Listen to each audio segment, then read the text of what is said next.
What's going on, gamers? Chongo here, and today I've got a gameplay commentary for you guys, and the gameplay is of Black Ops on the PC. I gave that a bit of a go and I was doing alright at it, and basically today, instead of doing my normal kind of commentary topics where I'll just play a game and give my impressions of it or anything like that, this is actually just going to be a commentary on some news that I've heard.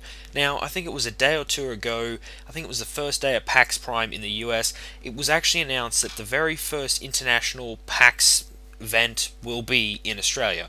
So I thought that was really awesome news, and I was pretty psyched to actually hear this. And it's kind of interesting to see that they haven't moved to any other countries internationally, but the first time that they're going to do it is next year in Australia. So I guess we will have to see how this is going to play out, and I think it's very interesting considering that Australia didn't have any real gaming expos. We only had like Supernova and that kind of thing until last year when the EB Expo went to the public. Now, if you don't know what PAX is, it's the Penny Arcade Expo. I have a link in the description to the website and all that kind of stuff. Some people like to think of it as E3 for the public. Now, I went to the EB Expo last year and it was quite fun, but it just didn't really feel 100% there, and it didn't really, I don't know, the pricing of stuff was a little bit off. I mean, for a VIP pass it was $100, and for all 3-day passes you'd be set back maybe $200 and all this kind of stuff. And now for this year I think that it's about $169 if you want to go to each session, and it's sort of got this weird thing for EB Games where they want to sell sessions which I think are only about 6 hours long. And yeah, it's kind of like rushing you out the door, because 6 hours when you're walking around looking at all this stuff, especially when you spend majority of the time lining up to wait to play like Call of Duty Black Ops 2 or anything like that, it's kind of a bit mean to force people out the door at a certain time, and yeah, it's not really a good thing. That's why I sort of like PAX when it's like a full all-day pass, not just different sessions and all that kind of stuff. And also another thing to know about PAX is PAX Prime was only, I think it was about $35 a day, and a 3-day pass was $65, whereas the EB Games Expo this year for an all-day pass, or well, for every single session, is about $160. So there is quite a big price difference, but it'll be interesting to see whether they will adjust the prices when they come over to Australia.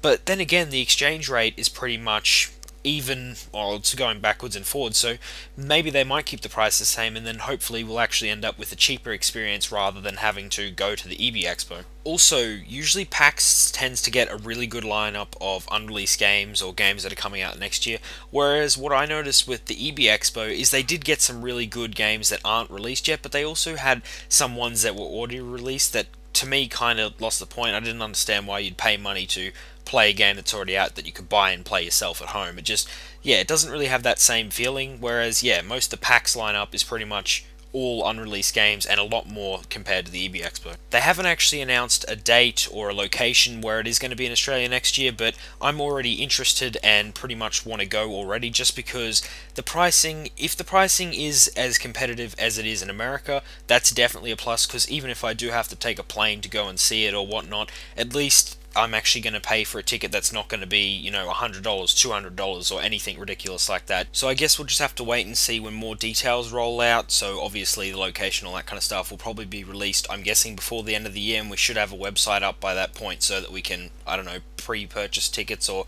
get ready for the buying of tickets. Anyway, this sort of brings me to the end of my short video on PAX coming to Australia. If you liked it, give it a like, and if you've got any comments on what you think about PAX coming to Australia, put them below, and if you want to see more videos like this, subscribe. I'll see you guys next time.